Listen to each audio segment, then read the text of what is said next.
চেষ্টা করবেন। এক নম্বর হচ্ছে ঈদের দিন একটু আগে আগে ঘুম থেকে ওঠা।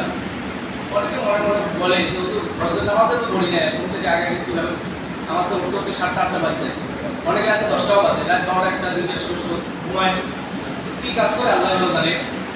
আল্লাহ আমাদের সকলকে কি করুক, এগুলো থেকে হেফাজত করুক।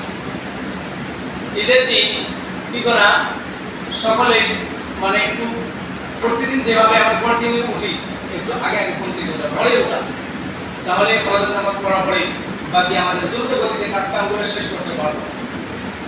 2 নম্বর হচ্ছে খেজুর বা মিষ্টি জাতীয় জিনিস দিয়ে কি করা, খেয়ে ঈদগাহর দিকে রওনা করা।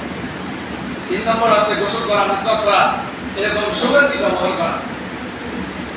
4 নম্বর আছে যে যার যে পোশাক আছে উত্তম পোশাক করা। এখানে কিন্তু নতুন পোশাকের কথা বলা হয় নাই।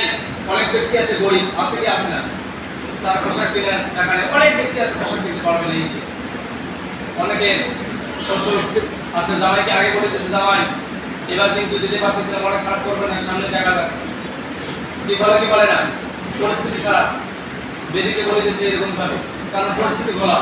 এই জন্য ঈদগাহ যাওয়া বাদ দেবো, পোশাক নতুন পোশাক না থাকার কারণে কি ঈদগাহ যাওয়া বাদ দেবো নাকি? যাওয়া যাবে। যে পোশাকটা আছে ওই উত্তম পোশাকের কথা বলা হয়েছে, যে পোশাকটা আছে ওইটার মধ্যে যেটা ভালো পোশাক, উত্তম পোশাক, ওই পোশাক পরে কি করবো, ঈদগাহের মধ্যে আমরা যাব। 5 নম্বর আছে ঈদগাহ যাওয়ার সময় আমরা পায়ে হেঁটে হেঁটে যাবো। অসুস্থ বা মুরব্বী ব্যক্তির হিসেব রাখবেন, অসুস্থ বা মুরব্বী ব্যক্তির হিসেব রাখবেন, ওই ব্যক্তিকে তো একটু যানবাহনে যেতে হবে। আর যদি আমরা সুস্থ সবল ভালো ব্যক্তি হই, কিন্তু পায়ে হেঁটে হেঁটে যাওয়ার চেষ্টা করবো, তাহলে আমরা কি করবো, সব বেশি পাবো। কি পাবো, সব বেশি পাবো। 6 নম্বর আছে তাকবীর বলতে বলতে যাবো। কি বলবো, তাকবীর বলতে বলতে যাবো।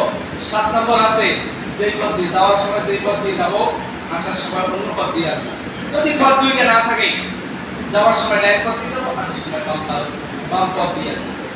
যদি পথ দুইটা থাকে কোনো অসুবিধা নেই। যাই হোক, তারপর 8 নম্বর আছে ঈদের দিনে তো বেশি খুশি। যতই গরিব হই না কেন, টাকা না থাক, পয়সা না থাক, হাজার পেরেশানি, অনেকে আছে কোটি কোটি টাকার মালিক, কিন্তু মনের মধ্যে কি নাই, শান্তি নাই।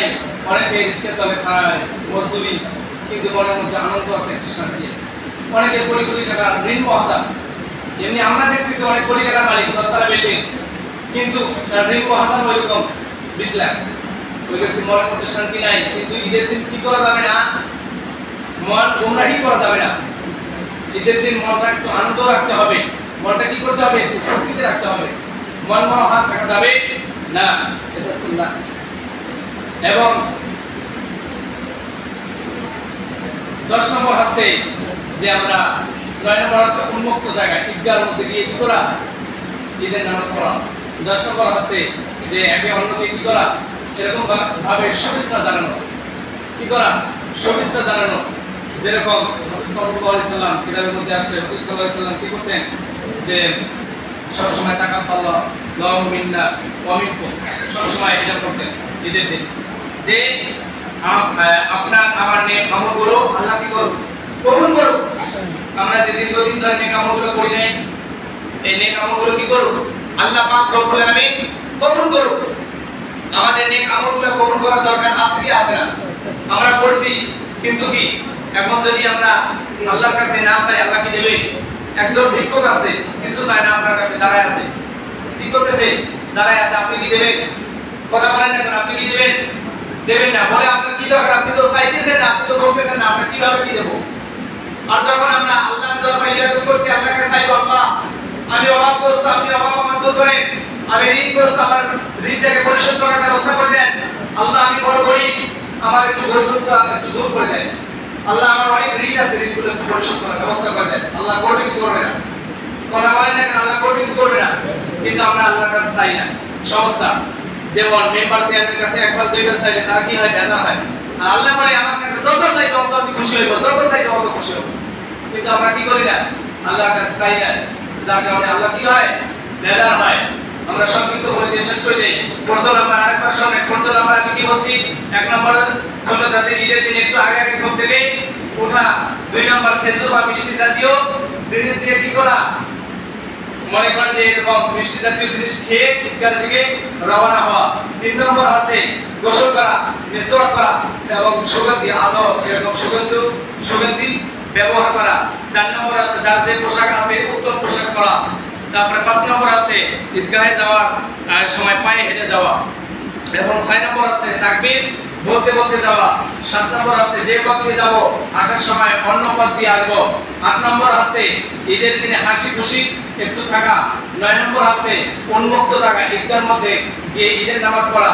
10 নম্বর আছে একটু হাসি খুশি থাকা। আমরা আরো কয়েকটা সুন্নাত আমরা এটা সুন্নাত মনে করি, যেরকম অনেকে আছে কবর জিয়ারত করা, এটা কি করে সুন্নাত মনে করে, সুন্নাত না এমনি। হ্যাঁ, কবর জিয়ারত করবেন, অসুবিধা নেই, আপনার সময় আছে, টাইম পাইছেন, আপনি আপনার বাবা দাদা দাদি নানা নানি আছে, আপনি কি করবেন একটু কবর জিয়ারত করবেন, কিন্তু ওটাকে সুন্নাত মনে করা যাবে না। এমনি জিয়ারত করবেন, এটা খুব ভালো, কারণ অনেকের মা বাবা কবরে আছে, তাদের জন্য তো দোয়া করা, আল্লাহ তাদেরকে যেন মাফ করে দেয়, তাদেরকে যেন ভালো রাখে, কিন্তু এটাকে সুন্নাত মনে করা যাবে না। 2 নম্বর আছে যে ওই ব্যক্তি কি করে কাঁধে কাঁধ মিলে কোলাকুলি, এটাকে সুন্নাত মনে করে, সুন্নাত না এমনি করতে পারেন, কোনো অসুবিধা নাই, কিন্তু এটাকে সুন্নাত মনে করা যাবে না।